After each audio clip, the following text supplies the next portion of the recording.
Adolf Hitler's early life was marked by instability and disappointment. Born in Austria in 1889, his strict upbringing and strained family relationships cast a shadow over his childhood. Hitler's artistic aspirations were met with rejection, fueling a sense of resentment and frustration. In Vienna, Hitler was exposed to a melting pot of cultures and ideologies. It was here that the seeds of his racist and anti-Semitic beliefs were sown. He developed a deep hatred for what he perceived as the corrupting influences of modernity and blamed Jews for Germany's economic woes. World War I provided a pivotal turning point for Hitler. Serving in the German army, he found purpose and camaraderie in the trenches. The war's end and Germany's humiliating defeat left him deeply scarred, further fueling his nationalist fervor and desire for revenge. After the war, Hitler found a platform for his extremist views in the fledgling Nazi Party.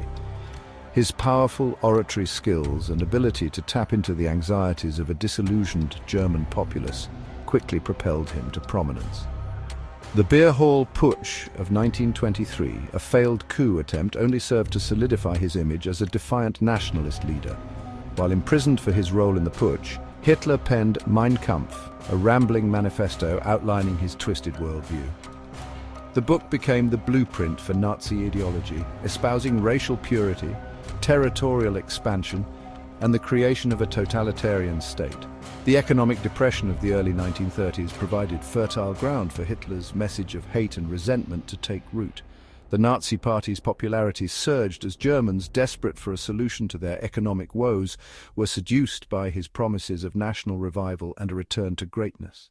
In 1933, Hitler's ascent to power culminated in his appointment as Chancellor of Germany.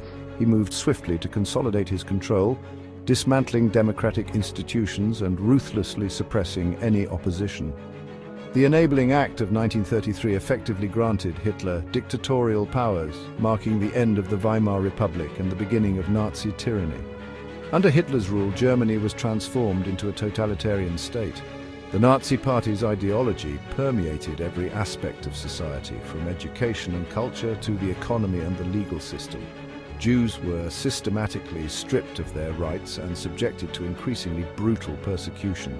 Driven by his twisted ideology and insatiable thirst for power, Hitler embarked on a campaign of territorial expansion. The invasion of Poland in 1939 marked the beginning of World War II, plunging Europe and the world into a conflict of unprecedented devastation. As the tide of war turned against Germany, Hitler's grip on power began to weaken. Allied victories on multiple fronts exposed the weaknesses of the Nazi regime. Hitler, increasingly isolated and paranoid, retreated to his bunker in Berlin, his dreams of world domination shattered. On April 30, 1945, as Soviet forces closed in on his bunker, Adolf Hitler committed suicide, bringing an end to his reign of terror. The world emerged from the ashes of World War II forever scarred by the horrors of the Holocaust, a stark reminder of the devastating consequences of unchecked hatred and intolerance. Hitler's legacy remains a chilling reminder of the fragility of democracy and the importance of vigilance in the face of extremism. His rise to power serves as a cautionary tale, urging us to confront prejudice and discrimination in all its forms and to safeguard the values of tolerance and human dignity.